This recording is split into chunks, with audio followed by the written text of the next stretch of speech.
నమస్తే, welcome to 99 TV. నేను జ్యోతి. Updates చూద్దాం.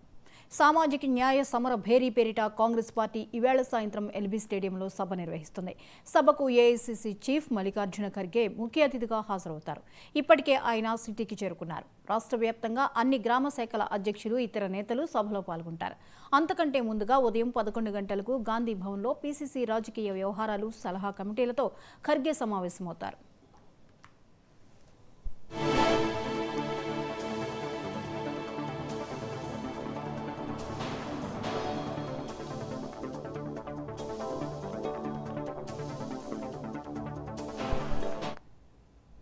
సామాజిక న్యాయ సమర భేరీ పేరిట కాంగ్రెస్ పార్టీ ఈవేళ సాయంత్రం ఎల్బీ స్టేడియంలో సభ నిర్వహిస్తోంది. సభకు ఏఐసీసీ చీఫ్ మల్లికార్జున ఖర్గే ముఖ్య అతిథిగా హాజరవుతారు. ఇప్పటికే ఆయన సిటీకి చేరుకున్నారు. రాష్ట్ర వ్యాప్తంగా అన్ని గ్రామ శాఖల అధ్యక్షులు, ఇతర నేతలు సభలో పాల్గొంటారు. అంతకంటే ముందుగా ఉదయం 11 గంటలకు గాంధీ భవన్లో పీసీసీ రాజకీయ వ్యవహారాలు సలహా కమిటీలతో ఖర్గే సమావేశమవుతారు.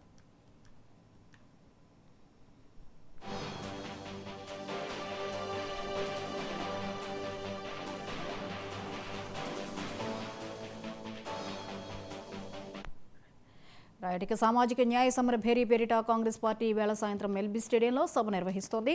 సభకు ఏఐసీసీ చీఫ్ మల్లికార్జున ఖర్గే ముఖ్య అతిథిగా హాజరవుతున్నారు. ఈ అంశానికి సంబంధించి మరిన్ని అప్డేట్స్ని మా చీఫ్ రిపోర్టర్ శ్రీనివాస్ అందిస్తారు. శ్రీనివాస్, ఈరోజు కాంగ్రెస్ పార్టీ నిర్వహించిన సమర భేరీ పేరిట నిర్వహిస్తున్నటువంటి ఈ సభకి మల్లికార్జున ఖర్గే చీఫ్గా వస్తున్నారు. ఆయన అయితే ఇప్పటికే సిటీకి కూడా చేరుకున్నట్లుగా తెలుస్తోంది. అయితే ఈ సభకు సంబంధించిన ఏర్పాట్లు ఎలా ఉన్నాయి, వివరాలు ఏంటి? జ్యోతి, స్థానిక సంస్థల ఎన్నిక నేపథ్యంలో ప్రతిష్టాత్మకంగా చేపడుతున్నటువంటి సామాజిక న్యాయ సమరభేరి అనే పేరుతో బహిరంగ సభ నిర్వహిస్తోంది కాంగ్రెస్ పార్టీ. నేడు సాయంత్రం జరగనున్న ఈ సభకి ఇప్పటికే హైదరాబాద్ నగరానికి ఏఐసిసి చీఫ్ మల్లికార్జున ఖర్గే చేరుకున్నారు. తాజకృష్ణలో ఆయన విడిది చేయడం జరిగింది. ఇప్పటికే తాజకృష్ణలో కాంగ్రెస్ నేతలతో, మంత్రులతో, సీఎంతో ఆయన భేటీ అయ్యారు. శంషాబాద్ విమానాశ్రయం చేరుకున్న వెంటనే ఘన స్వాగతం లభించింది ఆయనకు. అక్కడ శంషాబాద్ విమానాశ్రయంలో స్వాగతం పలికిన CM, PCC chief Mahesh Goud, అలాగే సీఎం రేవంత్ రెడ్డి వారిని తాజకృష్ణకు తీసుకొని వచ్చారు. అక్కడ వారితో ప్రత్యేకంగా భేటీ కావడం జరిగింది. సభ ఏర్పాట్ల పట్ల వివరాలు కూడా ఆయనకు అందించడం జరిగింది, చెప్పడం జరిగింది. అలాగే ఈ రోజు ఉదయం నుంచే వరుస కార్యక్రమాలు వారు ఏఐసిసి చీఫ్ మల్లికార్జున ఖర్గే, అలాగే ఆయనతో పాటు ప్రధాన కార్యదర్శి, ఏఐసిసి ప్రధాన కార్యదర్శి కేసీ వేణుగోపాల్ కూడా పాల్గొనేందుకు నగరానికి చేరుకున్నారు. ఇప్పటికే వారంతా తాజకృష్ణలో ఆ ఏర్పాట్ల పట్ల, సన్నాహాల పట్ల పర్యవేక్షిస్తూ నేతలతో భేటీ అవుతున్న పరిస్థితి.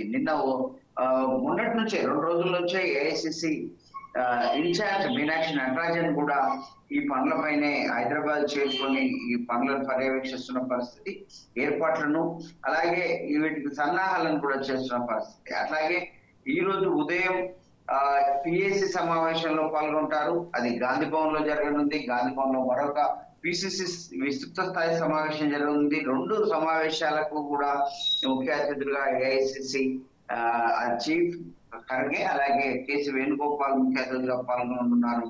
వీటి తర్వాత మరొకసారి విరామం తీసుకొని సాయంత్రం జరిగే గ్రామ స్థాయి నేతల బహిరంగ సభ ఎల్బీ స్టేడియంలో జరగనుంది. ఆ ఎల్బీ స్టేడియం సభ పేరే సామాజిక న్యాయ సమరభేరి అని నామకరణం చేయడం జరిగింది. పిసిసి చీఫ్ మహేష్ గౌడ్ ప్రకటించడం జరిగింది. ఆ సభకు సాయంత్రం వీరంతా చేరుకొని గ్రామ స్థాయి నేతలకు మార్గనిర్దేశం చేయనున్నారు. ఏదైతే ప్రభుత్వం వచ్చిన తర్వాత, ఇది చాలా 10 ఏళ్ల తర్వాత రాష్ట్రంలో అధికారంలోకి రావడం, ఆ తర్వాత స్థానిక సంస్థల ద్వారా పార్టీని మరింత పటిష్టం చేసుకోవడమే లక్ష్యంగా చేపడుతున్న ఈ సభకు గ్రామ స్థాయి నేతలు, సర్పంచ్ నుంచి, అంటే గ్రామ శాఖ అధ్యక్షుల నుంచి మండల స్థాయి మండల అధ్యక్షులు, జిల్లా అధ్యక్షుల దగ్గర నుంచి మొత్తం ఒక 40,000 మంది ఎల్బీ స్టేడియం కు తరలి రానున్నారని కూడా ఇప్పటికే పిసిసి చీఫ్ మహేష్ గౌడ్ చెప్పిన పరిస్థితి. Jyothi, right, thank you Srinivas.